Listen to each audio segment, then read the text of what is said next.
I know that in recent times, the Olympic, with the exception of, extremely absurd viral clips, has basically gotten a lot less popular, especially among younger audience. If you look at any viewership graph, it's pretty clear that there's an overall downward trend in viewership. However, there is one very interesting outlier. Take a look at this graph. 1994, there were that many people, 44 million? Why?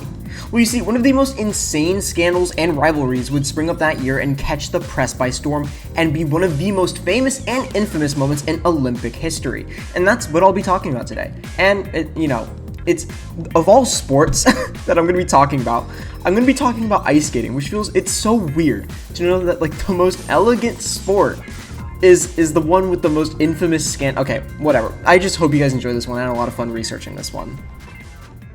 Alright. Let's set the scene here. We have our main girl, Nancy Kerrigan. She started competing at around 1987 and would slowly climb the ranks of women's ice skating and get better and better, and eventually compete on a national level around, I think it was into the 90s. She competed in multiple competitions and became a stronger skater overall. Eventually it became a lot easier because I think they got rid of some kind of regulation with regards to certain things that they would grade you on. Eventually she got to the world championship level in 1991, and in 1991, with her teammates Tonya Harding and Kristi Yamaguchi, they swept the floor and dominated the competition, basically getting an all-American podium. All first, second, and third people were American, if you get what I'm saying. Nancy got bronze, Tonya got silver, and Kristi got gold. She kept getting better and better, and eventually Kristi retired, and she became the new champion. Of course, Nancy did struggle a bit, having some absolutely catastrophic failures, and would fumble in competitions, but that was probably just attributed, to her nerves getting the best of her. She was the new champion of the US, so yeah. And she did actually do very well, at least financially as well. She got sponsorships, and there was even an ad with Campbell's soup, so that's pretty crazy. So yeah, we just see that Nancy's a great skater. She's getting up in the world. So let's fast forward to 1994.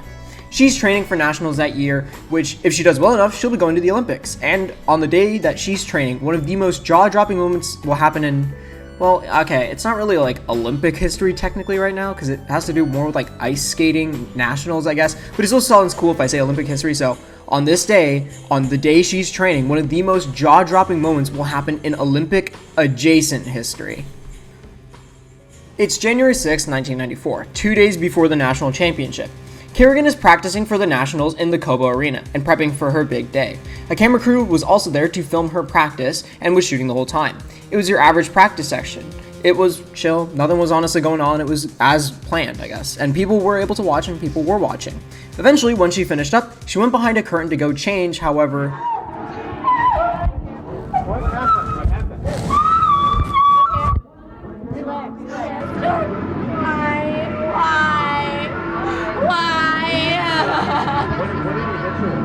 I don't know, some hard black stick. Something really. This is one of the most infamous clips in ice skating history, probably even Olympic history, because Kerrigan had been attacked by a mysterious figure who hit her in the leg and then proceeded to run away, which this injury caused severe bruising to her right thigh and quadriceps tendon, which would make her not be able to skate as well. Her landing foot was her right foot, so you get where it's kind of going here. The mysterious attacker fled, and the police scurried around to try and find anyone who fit the description that Kerrigan gave of the attacker, but they weren't able to find anyone. Due to the injury, Kerrigan was unable to compete in nationals and, I guess, go to the Olympics as well because of that. Instead, Tonya Harding, her rival, took gold medal in the national competition and now was going to the Olympics. That sounds pretty strange. 2 days before the competition that would be extremely important to Kerrigan's career and the Olympics, she's hit in the leg and it's her landing leg, so she can't skate at all or do professional figure skating. That's pretty weird. And her rival won the spot, gold, instead of her. Something sinister is going on, and many were asking questions and definitely looking at Tonya with suspicious eyes. And soon, a lot of drama and a lot of investigation would happen. Alright, so let's talk about the investigation here. Not a lot really happened a few days after the incident, to be quite honest, except for Harding saying that the most suspicious thing ever in an interview.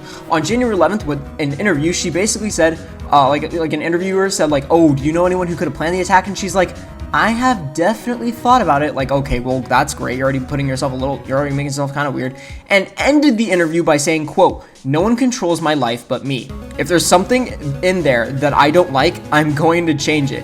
Which is so suspicious. But okay, fine. Maybe, I don't know why you would have said that, right? But it also turns out that the FBI was getting involved for whatever reason. I don't know what they're doing here. And they also began to investigate the situation. And over a few weeks, a bunch of testimonies would come out. On January 12th, Tanya's bodyguard, yes, Tanya Harding, her bodyguard would snitch, Sean Eckhart, I don't know how you say that last name, I'm so sorry. I've said it like multiple times.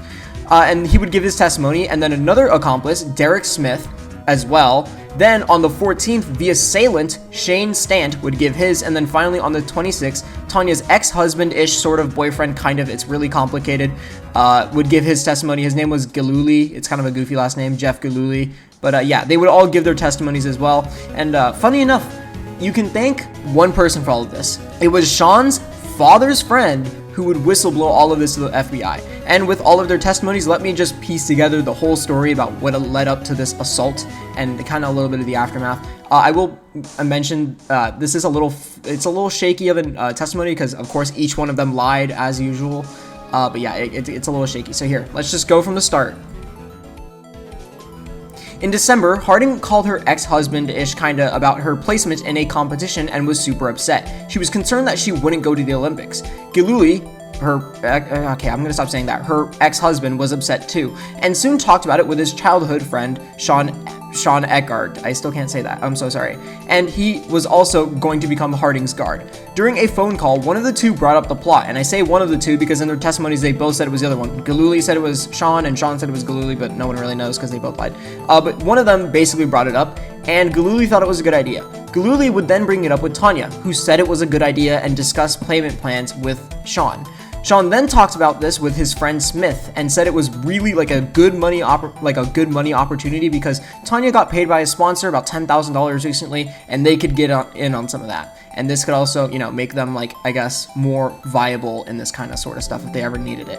Anyways, so yeah, Smith joined the little conspiracy group and got his nephew, Shane Stant, to join on the conspiracy as well. And he was the assailant, and they persuaded him to join with a little bit with money and work opportunities and things like that. So yeah. Smith then also needed the location of Kerrigan's training arena and asked the group. To get this info, Tanya had to go and ask a friend, Vera Moreno, about where she practices and also if she owned property in the area.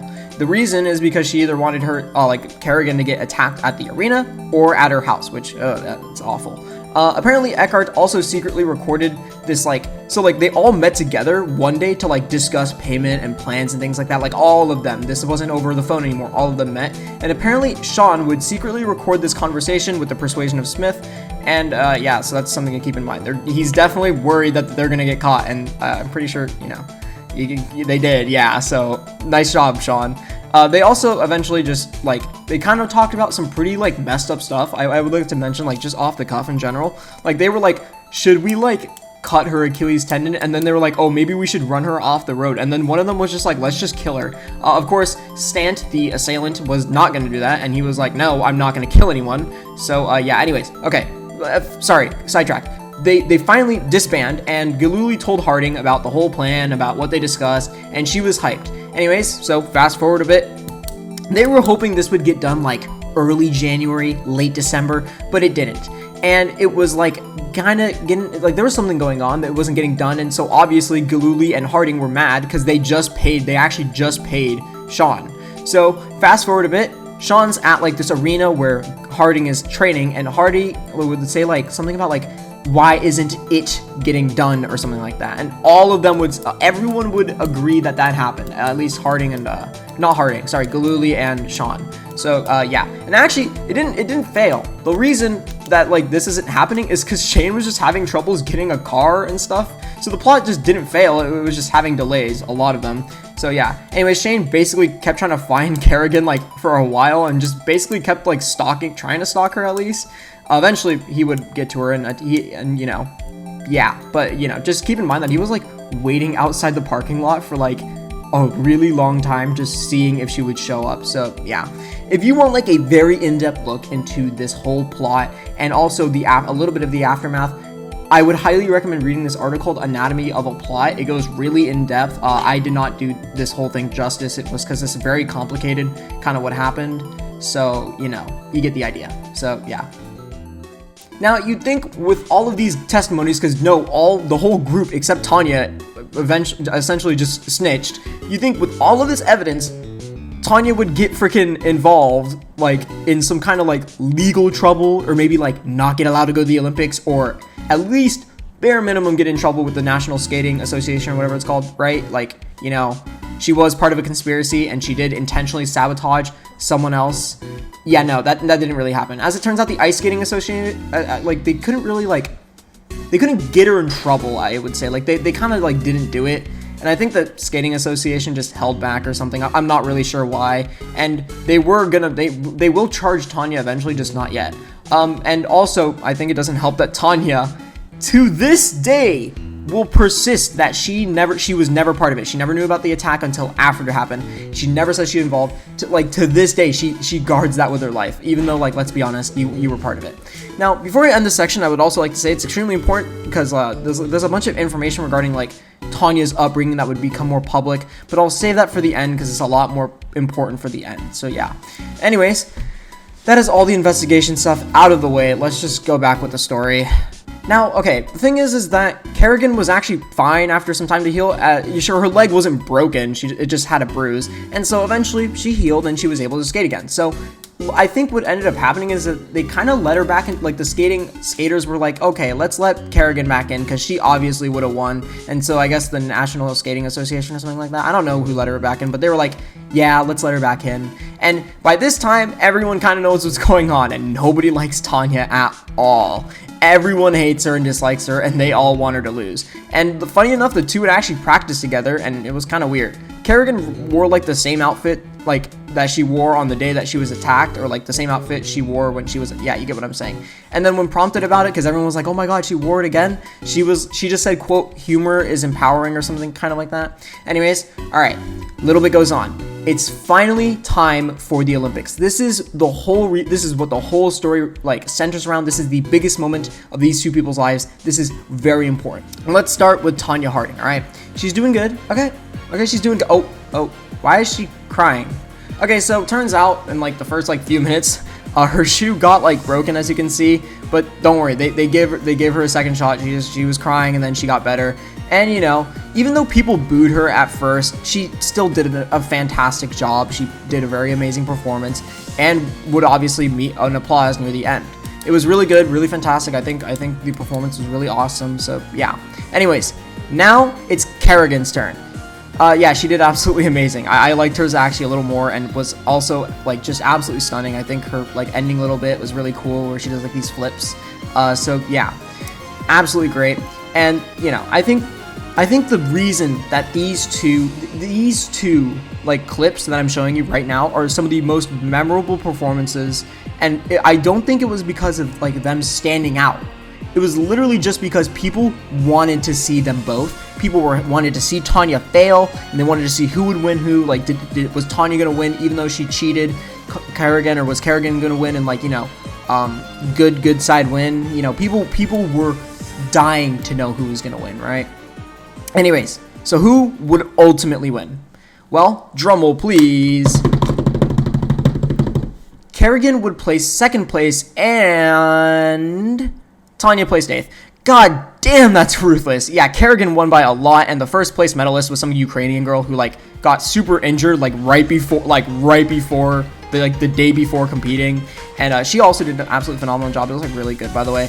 And then, you know, yeah, freaking Tanya lost. And the photo of Tanya crying, even though that was about her shoelace broken, would become, like, synonymous with her loss, which is kind of interesting. I don't know why. Now, I would like to say that, again, just because Tanya's the antagonist of the story doesn't mean she sucked or anything. I honestly think she still did a really good job, and you might be wondering why I'm sympathizing with her, but I'll explain later. And, you know, same with Kerrigan.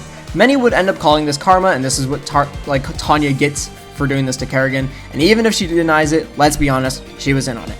Later, she would get in legal trouble and not even just legal trouble, she would also get in trouble with the Skating Association. The Skating Association went over the case again and concluded what she did was wrong, not even from a legal sense, but a civil and ethical sense. She wasn't doing good sportsmanship and clearly broke the ethics code, and they basically barred her from ever performing again in a big national competition, and in general, people would kind of just stay away from her. So yeah, and not to mention using sponsor money to hurt someone else, like the dude who gave that money probably feels pretty bad. Anyways, she also got in legal trouble for conspiracy and like hindering prosecution and things like that, and would get like some massive fine and a sentence, like a sentence like 500 community like service hours. I don't know why. Also, just a side thing, the CEO of Nike paid like $600,000 just to like help her defense fund. I guess they were like, "Yo, Tanya, we think what you did was right." I don't know. It was weird. And then she would get into like boxing and stuff, or other things that happened in her life, and she'd just move on, and then a movie would be made about it. But I'll talk about that in literally just a sec. Now, this isn't where the story ends. A lot of people actually have had more sympathy for Tanya over the years as more information about her life came out, especially with her biography. She wrote one, and I won't get into it really in depth because it is really depressing, but she, like, it's sad. She had been abused both physically and sexually, and it's just really tough to read. In addition, her whole relationship with Galuli was an absolute mess and a nightmare, and if you read into it, it's, awful. She also, again, made a biography and stuff, and another, like, the biggest thing that would really boost all of this, at least recently, would be there would be a movie called I, Tanya, where it really sympathizes with her side of the story, which is fair. Her story is sad. It is a absolutely heartbreaking thing to read, and many would end up trying to justify her actions because of that sad past. And there were many people who were sided against and with her even years and years and years after. If you ask me, honestly, I would say that Tanya's backstory is absolutely tragic. It's definitely something that is heartbreaking. Again, I won't get into it here, but it's really sad. It is absolutely heartbreaking. However, I don't think her upbringing justifies what she did to Kerrigan. Tanya has been a victim her whole life, undeniably, absolutely undeniably. She has been screwed over by a lot of horrible people.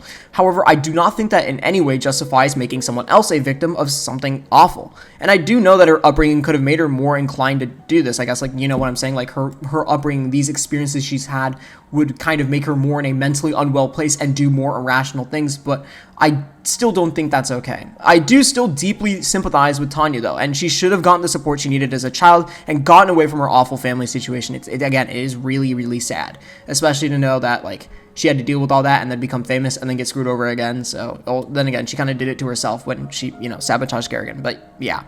And that's really about it. I just hope you guys enjoyed this one. Something interesting I just learned in class one time, and I'll see you guys next time with that TF2 video, hopefully.